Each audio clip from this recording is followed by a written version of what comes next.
রাজ্যে dental college চালু করার চেষ্টা ছিল দীর্ঘদিন ধরে। অবশেষে আগামী 18 ডিসেম্বর প্রধানমন্ত্রী নরেন্দ্র মোদীর হাত ধরে ডেন্টাল কলেজের উদ্বোধন হবে। স্বামী বিবেকানন্দ ময়দান থেকে প্রধানমন্ত্রী কলেজের উদ্বোধন করবেন। বৃহস্পতিবার কেন্দ্রীয় স্বাস্থ্য মন্ত্রকের কাছ থেকে অনুমোদন পেয়ে রাতে মুখ্যমন্ত্রী ডাক্তার মানিক সাহা মহাকর্ণে সাংবাদিক সম্মেলন করে কথা জানান। তিনি জানান, আইজিএম হাসপাতালে স্থাপন করা এই ডেন্টাল কলেজ, তার জন্য ডেন্টাল কাউন্সিল অফ ইন্ডিয়ার এক প্রতিনিধি দল গত 12 এবং 13 ডিসেম্বর পরিদর্শন করে গেছেন।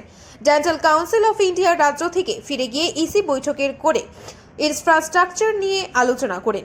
সমস্ত কিছু সঠিক থাকায় কেন্দ্রীয় স্বাস্থ্য মন্ত্রককে রিপোর্ট প্রদান করে। তারপর স্বাস্থ্য মন্ত্রক থেকে রিপোর্ট পেয়ে কেন্দ্রীয় স্বাস্থ্যমন্ত্রী ত্রিপুরা ডেন্টাল কলেজের অনুমতি দেন। 50 আসন বিশিষ্ট এই ডেন্টাল কলেজে আপাতত 4 বছর কোর্স হবে। আগামী দিনে এটা 4.5 বছর করার পরিকল্পনা রয়েছে। ত্রিপুরা বিশ্ববিদ্যালয়ের অধীনে এই কলেজ পরিচালনা করা হবে বলে জানান তিনি। সবাইকে এখানে আসার জন্য সর্বপ্রথম আমি ধন্যবাদ জানাচ্ছি। একটাই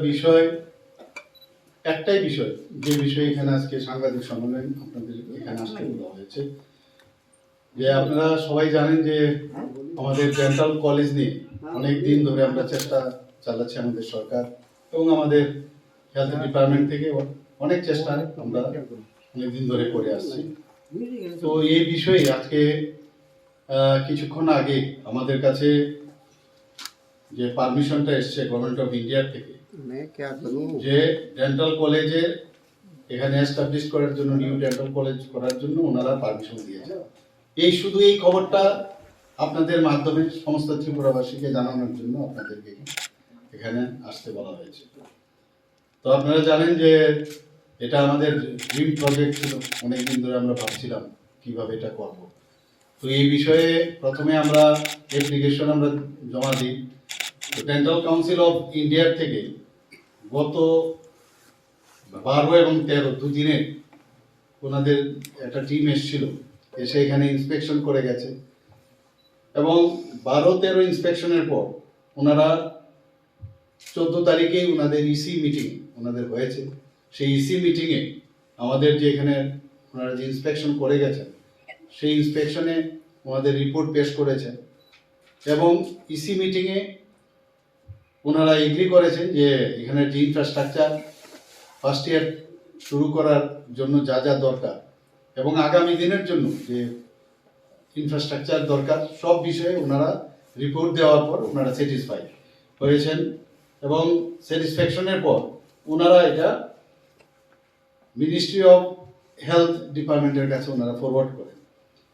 তো সেখানেও আজকেই সেই যতক্ষণ ধরে না মিনিস্ট্রি অফ হেলথ ডিপার্টমেন্ট থেকে এটা অনুমোদন না পাওয়া যায়, ততক্ষণ পর্যন্ত ডেন্টাল কলেজের আমরা সামনের দিকে আমরা যেতে পারি না। তাই আজকে এখানে আজকে 15 তারিখ সেই লেটার অফ পারমিশনটা এসছে। তো শুধু এই কথাটাই বলার জন্য আজকে আপনাদেরকে বলেছি এখানে আসার জন্য। তো ডেন্টাল কলেজে 50 সিটের আমাদের এই ডেন্টাল কলেজ হবে এবং এখানে বিভিন্ন ডিপার্টমেন্ট আছে।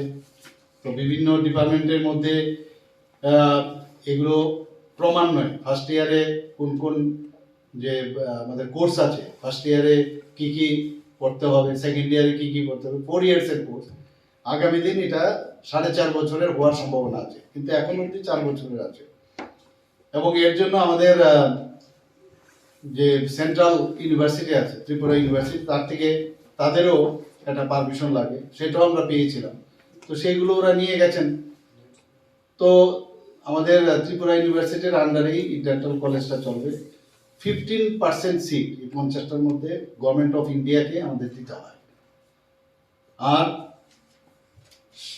যে বাকি যে সিটগুলো আছে এর মধ্যে হয়তোবা 7-8টা সিট এর মধ্যে হয়তোবা আমরা নর্থ ইস্টে যেখানে যেখানে ডেন্টাল কলেজ নাই সেখানে আমরা দেবো, আর বাকি সিটগুলো প্রায় 25টার মতো। এখন এটার একটা কাউন্সিলের একটা মিটিং হবে, কাউন্সিল বানাবো, তারা বসে ঠিক করবে যে ক্রাইটেরিয়া যা আছে, মানে ডেন্টাল কাউন্সিল অফ ইন্ডিয়া এবং গভর্নমেন্ট অফ ইন্ডিয়া সেই ক্রাইটেরিয়া ফিক্স করে কত পার্সেন্টেজ কাকে দেওয়া হবে সেই বিষয়ে পরবর্তী সময়ে সিদ্ধান্ত হবে। এখানে কেন্দ্রের জন্য 15% আসন সংরক্ষিত থাকবে। নিচের মাধ্যমে 2023 থেকে 2024 শিক্ষাবর্ষ থেকে শুরু হবে ভর্তি প্রক্রিয়া। এদিনের সাংবাদিক সম্মেলনে ছিলেন মুখ্য সচিব জে কে সিনহা, স্বাস্থ্য সচিব ডাক্তার দেবাশিস বসু।